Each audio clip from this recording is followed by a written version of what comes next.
The following video is from the NOAA Climate Prediction Center and National Weather Service Missouri Basin River Forecast Center. The first presenter is Doug Cluck, a climatologist in Kansas City. Slide 2, Missouri Basin Climate Summary and Outlook. So just a brief overview of what's been going on since the beginning of this year in terms of temperature and precipitation.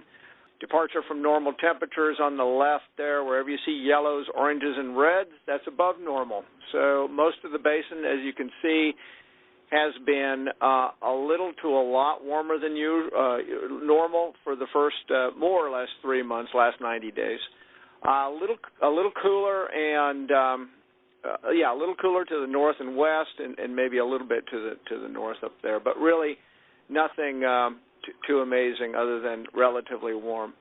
And then the lower right picture on this slide shows where is basically looking at the percentage of normal precipitation. Again, mostly dry conditions wherever you see yellow to orange to red colors for the first 90 days. There are spots here and there in the upper basin of above normal and near normal precipitation, but it's the lower basin where we've seen considerable above normal precipitation for the last 90 days, more or less. So that's where we're still wet, or at least at the surface. This is just looking back at March and so how we rank in terms of wetness. And this more or less reflects the pattern for the first 90 days, or last 90 days, I should say. Wherever you see kind of the orange to tan color, that means our rank in the last 126 years is relatively warm. So, for example, Nebraska is 107th. I always get this backwards, but it's, let's see, the 19th warmest year on record of 126 years, basically, is what that's saying. So, generally warm. The only place near normal is Montana in terms of temperature. For March, looking at March precipitation ranks, you see quite a different, or a little bit of a different story there. Again, Missouri being green, meaning well above normal in terms of precipitation for the state for the month of March. Whereas you look upper basin, you see the driest state is North Dakota as a whole, and then Montana and Wyoming also being relatively dry for the entire state. So kind of a mixed bag there in terms of precipitation for March. Going to the next slide, I think the other folks will talk about this too. That oval area is more or less the where the Missouri Basin gets its water from snowpack and such. Those are the snowpack percentages of normal in terms of water equivalent on the ground. So as you can see, anything over 100 is above normal, and we're basically saying slightly above normal snowpack, average in some places, but snowpack's good from a water supply point of view. Going on to the next slide, we should have a picture of the plain, almost the whole basin, I should say. There is no snow in the plains any longer. That's going to change over the weekend, but for now, right now, relatively little snow melt to worry about in terms of plains snow. Obviously, the mountains still have snow and Black Hills and all that business. Next slide, which should show total precipitation outlook through April 15th. And I looked at a newer version of this came out today, but generally it's the same pattern. Where you see darker sort of shades of blue and dark green, that's more precipitation. Where the darkest green in there is a half an inch or more. The blues are anything from 3/4 to an inch of precipitation, and you can see that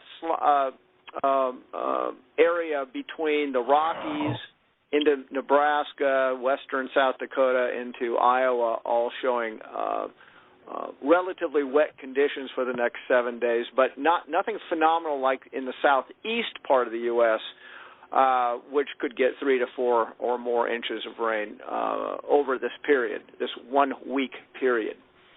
So I am going to talk a little bit about, if we go to the next slide, so it's hazards over the next 3 to 7 days, more or less, basically this weekend into early part of next week. There is, and this has been updated as well, but that heavy snow area now extends to the Black Hills and out through western Nebraska. So there's a good chance of heavy snows. Obviously in the mountains, it'll replenish some of the, or not replenish, it'll add to some of the snowpack out there. And that blue line, that big blue line over the middle part of the country is all indicating below normal temperatures for the next few days. We're already getting a taste of that. If you're in the Missouri Basin, it's already gotten cooler. It's going to actually, well, I'll show you in just a minute the week 2 forecast how that cold air is more or less going to stick around.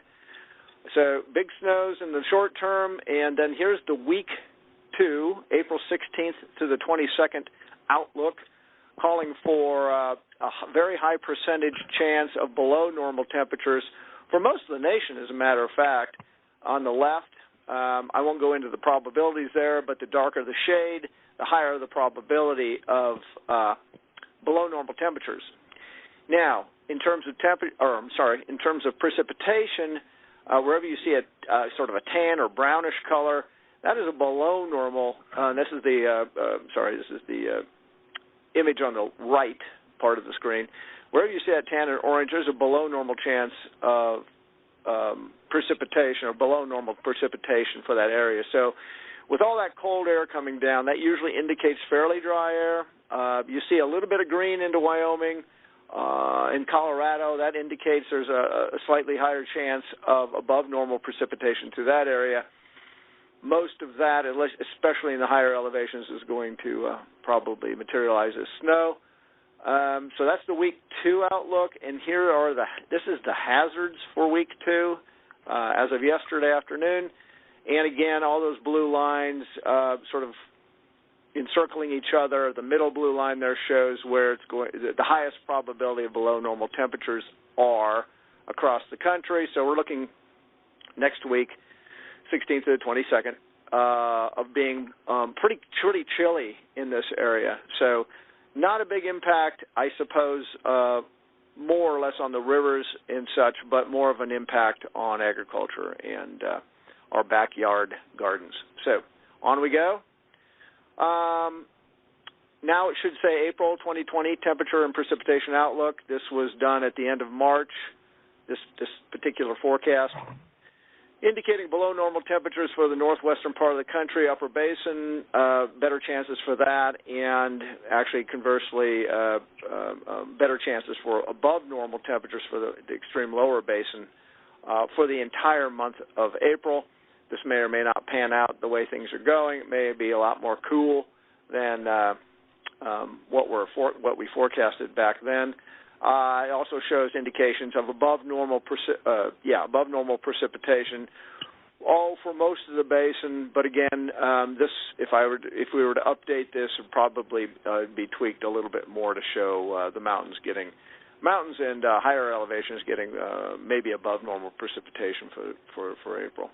Anyway, let's move on to the April through June temperature and precipitation outlooks, more or less calling for as a slight enhancement of above normal probabilities for temperature. So not strong, in fact, very weak, leaning towards warmer temperatures across the Missouri Basin. And in the upper basin, really not a strong forecast for above or below normal temperatures, just what we call EC, equal chances of above, near normal, and below temperatures. And then the image on the right, lower right, the precipitation image shows that there is an enhanced probability of above normal precipitation for much of the basin. I'll say the eastern, 2/3 of the basin, something like that, into the Midwest. That's what the green is showing there. And then equal chances for most of the high country there, April through June. And then the next slide is pretty much, I think, the final slide. The current conditions, somewhat drier over the last few months. That's been good. Warmer temperatures mainly across most of the basin. That's been good.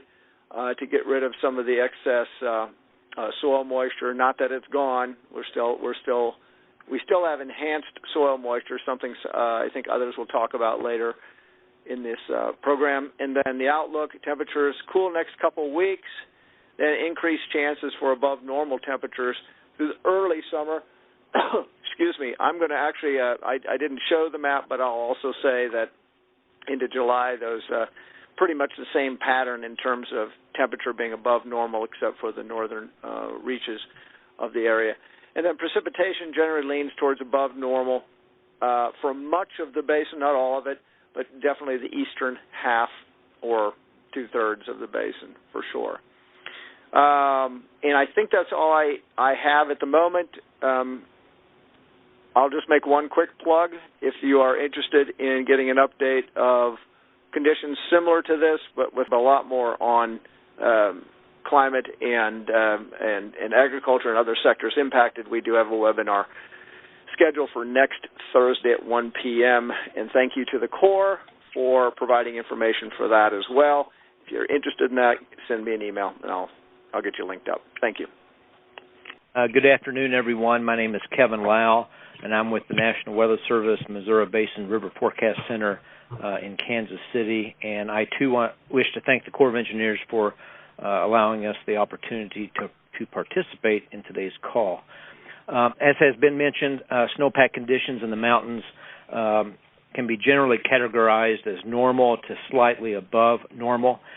Next week is typically the time we reach the seasonal peak snow water equivalent accumulation, and therefore we should have an excellent picture now of what the mountain snowpack contribution to the Missouri River Basin runoff will be.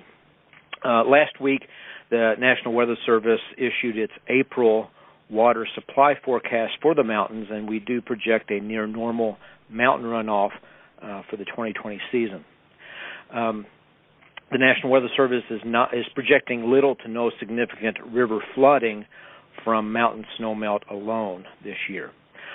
As Doug says, mild temperatures and relatively low precipitation, especially over the northern tier of states during March, has led to an improvement in river flood potential.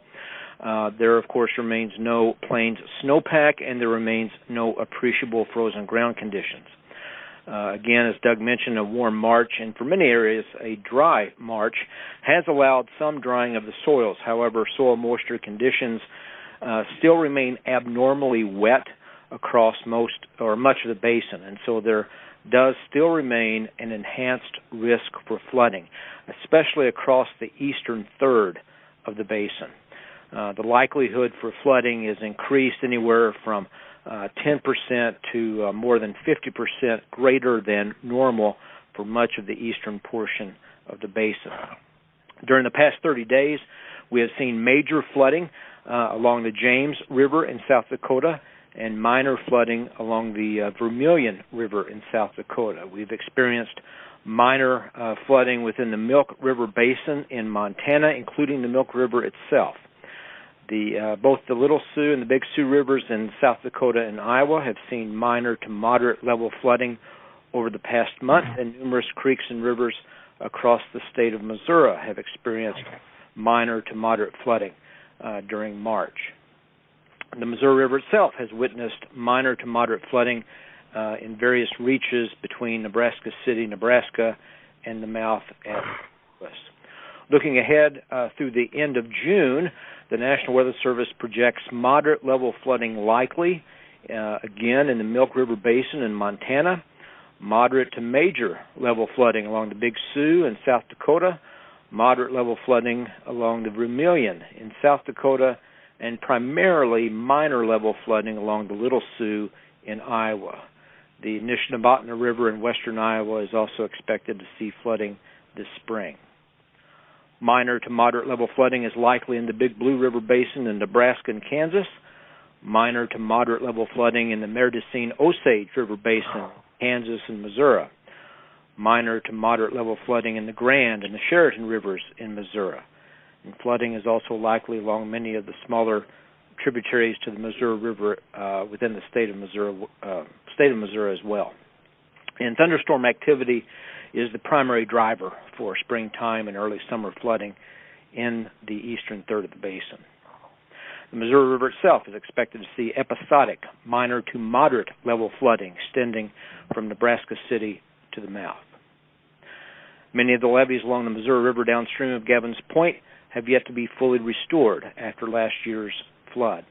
Although the National Weather Service is in continual communication with other federal agencies, such as the Corps and the USGS, with regard to current stage flow relationships, river stage outlooks and short forecasts will have a high degree of uncertainty due to the current state of the channel and floodplain.